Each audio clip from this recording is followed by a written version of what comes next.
కరీంనగర్ జిల్లాలో బోనాలపల్లెకు బుల్లెట్ల భయం పట్టుకుంది. ఎప్పుడు ఎటు నుంచి ఎలా తుపాకీ బుల్లెట్లు దూసుకువస్తున్నాయో తెలియదు. పొలం పనులకు వెళ్లినా గడప దాటి ఇంటికి బయటకు వస్తే చాలు ఆ గ్రామస్తుల్ని బుల్లెట్ భయం పట్టిపిడిస్తోంది. బోనాలపల్లెకు సమీపంలో ఉన్న యలగందుల గుట్టల్లో పోలీసులకు దశాబ్ద కాలంగా ఫైరింగ్ శిక్షణ ఇస్తున్నారు. పోలీసులు పేల్చిన తూటాలు బోనాలపల్లె వైపు దూసుకువస్తున్నాయి. తాజాగా అమృతమ్మ అనే వృద్ధురాలకి బుల్లెట్ తగిలింది. దీంతో ఫైరింగ్ శిక్షణను నిలిపివేయాలంటూ గ్రామస్తులు డిమాండ్ చేస్తున్నారు. బోనాలపల్లె పరిస్థితిపై మరింత సమాచారం మా ప్రతినిధి సతీష్ అందిస్తారు. పోలీస్ తూటాలకు బోనాలపల్లె వణికిపోతుంది. గ్రామస్తులంతా కూడా భయాందోళన చెందుతున్నారు. ఇక్కడ ఉన్నటువంటి దగ్గరలో ఉన్నటువంటి ఒక గుట్ట మీద పోలీసు ఫైర్ క్యాంపు నిర్వహించడం జరుగుతుంది. అక్కడ నుంచి వస్తున్న తూటాలతో ఇక్కడ ఉన్నటువంటి గ్రామస్తులు భయాందోళన నెలకొంది. చాలామంది కూడా అక్కడ నుంచి వస్తున్న తూటాలతో ఇటీవల కాలంలో గాయాలవుతున్నాయని చెప్పి ఆందోళన వ్యక్తం చేస్తున్నారు. ప్రస్తుతం ఇక్కడ ఉన్నవారంతా కూడా ఒక టెన్షన్ వాతావరణం మాత్రం క్రియేట్ అయింది. గ్రామంలో పిల్లలంతా కూడా బయటికి రావాలంటే భయపడుతున్నారు.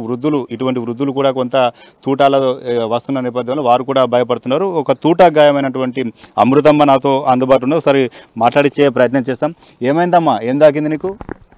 తోట నువ్వు పోరగాన్ని పడుతాను కొట్టిరావు అనుకున్నా.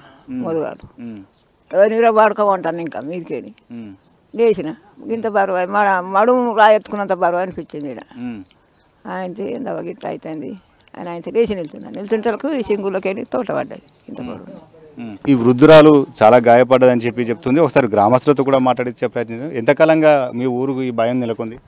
ఇప్పుడు ఈ కోరి దాదాపు ఒక ఏడు సంవత్సరాల నుంచి ఈ గ్రానైట్ స్టార్ట్ అయింది. అంతకుముందు మేము చిన్నప్పటి నుంచి కూడా ఫైరింగ్ రేంజ్ ఉంది, కొడుతురు. కాకపోతే గుట్ట గ్రానైట్ తగ్గుట్ల ఈ గోళీలు వచ్చి ఇక్కడ దగ్గర పడుతున్నాయి.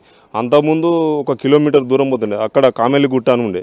ఆ గుట్ట కాడ అటు ఏరియాలో పడుతుండే. ఇప్పుడు ఈ గుట్ట తగ్గింది కాబట్టి ఇక్కడ ఏ క్షణంలో ఫైరింగ్ చేస్తే ఎవరికి దాకి చనిపోయేది తెలియదు. భయభ్రాంతులకు గురవుతున్నాం మేము. చాలా కాలంగా దశాబ్ద కాలంగా చాలా ఏళ్ళుగా ఇక్కడ ఫైరింగ్ అవుతుంది కదా. ఎందుకు ఇప్పుడే భయపడాల్సి వస్తుంది? కోరీలు చేయబట్టి కోరి అనేది ఇప్పుడు 4 స్టెప్పులు తీసేసారు. హైట్ తగ్గింది. దానివల్ల ఇప్పుడు భయాందోళనకు గురవుతున్నాము. ప్రతి దానిలో భయపడు అవుతుంది. ఇప్పుడు పిల్లలు ఉన్నారు. ఇప్పుడు ఏమో ముసలామె అంటే అదే అయింది అనుకో. ఈ పిల్లల పరిస్థితి ఏంది? మేము బయటకు పోవాలంటే కూడా భయం అవుతుంది మాకు. ఇప్పుడు అంటే ఇక్కడ నుంచి ఫైరింగ్ ఎంత డిస్టెన్స్ ఉంటుంది? ఒక 1/2 కిలోమీటర్ కూడా ఉండదు. మీకు బయటికి వెళ్ళే పరిస్థితి ఉందా అమ్మ? అసలు బయటకు వచ్చి చిన్నపిల్లలు అంతా కూడా బయటకు వెళ్ళే పరిస్థితి ఉందా? ఉండదు. ఇప్పుడు భయంకరం ఉంది మాకు. ఇప్పుడు 3 వద్దులాయి అమ్మకు దాకిన కంచెలు ఈ పిల్లగాళ్ళు భయపడతారు. మాకు బాగా పానం భయం ఉంది. ఇది మీకు కూడా బుల్లెట్ చూసారా? మీకు కూడా గాయాలయ్యా? గాయాలంటే ఇక అంశు మీద గోడకు తాకింది. మాది తాకి అంశు మీద పడ్డది. ఇంకా ఆ టైంలో మేము లేవు. మేము ఉంటే అంశు కాడికి ఇట్లా ఉంటే మాకు దాకు దెబ్బ. పోలీస్ అధికారులకు సమాచారం ఇచ్చారా? పోలీస్ అధికారులు ఇక్కడ రావడం జరిగిందా? వాళ్ళు ఏమంటున్నారు? అసలు మేము చర్య తీసుకుంటామంటారు. మేము పై అధికారులకు పంపిస్తామంటారు. దీన్ని మొత్తం ఊరు ఇది చేసి కంపల్సరీ కోరీలు ఆపేయాలి. ఈ కలెక్టర్ దృష్టికి కూడా పోవాలి, రేవంత్ రెడ్డి కూడా దృష్టికి పోవాలి. ఇది ఇప్పుడు మొత్తం అయితే కోరీలు ఆపేయాలి. ఎంతకాలంగా ఈ భయం నెలకొంది సార్? అసలు 5-6 సంవత్సరాల నుంచి సార్. ఈ గ్రానైట్ తీసిన కొద్దీ హైట్ తగ్గుతుంది. ఆ గోళీలు అనేది తప్పిదారిని స్లోగా ఇటు వెళ్ళొస్తున్నాయి. అంతకుముందు గుట్ట హైట్ ఉన్నప్పుడు బండలు హైట్ ఉంటుండే. ఆ గుండెలకు దాగి ఆనే అవుతుండే. ఏదో మిస్టేక్లు వస్తే పైనుంచి వెళ్ళిపోతుండే, సౌండ్ కూడా వస్తుండే. ఇట్లా లేకుండా ఇప్పుడు ప్రజలకు పాన భయం ఉన్నది. ఇట్లా వస్తున్నాడు కదా, బయటకు వెళ్ళేటట్టు ఉన్నది. ఎట్లా ఉన్నది మీ ఊర్లో పరిస్థితి? వెళ్తే భయం ఉన్నది. ఒక ముసళ్ళు అంటే తట్టుకుని చచ్చిపోతే ఎట్లుండు చెప్పు. ఈ వరకు ఒకసారి నడిచింది. అప్పుడు అంటే గుట్ట బాగుండే. ఆ గుట్ట బంద్ చేయాలి. కొట్టుడే బద్దు. ఇది కొట్టుడద్దు. ఆ గుట్ట బంద్ చేయాలి. ఇంకా నాయలకైద్ది మొత్తం ఇళ్ళకి పోతాయి.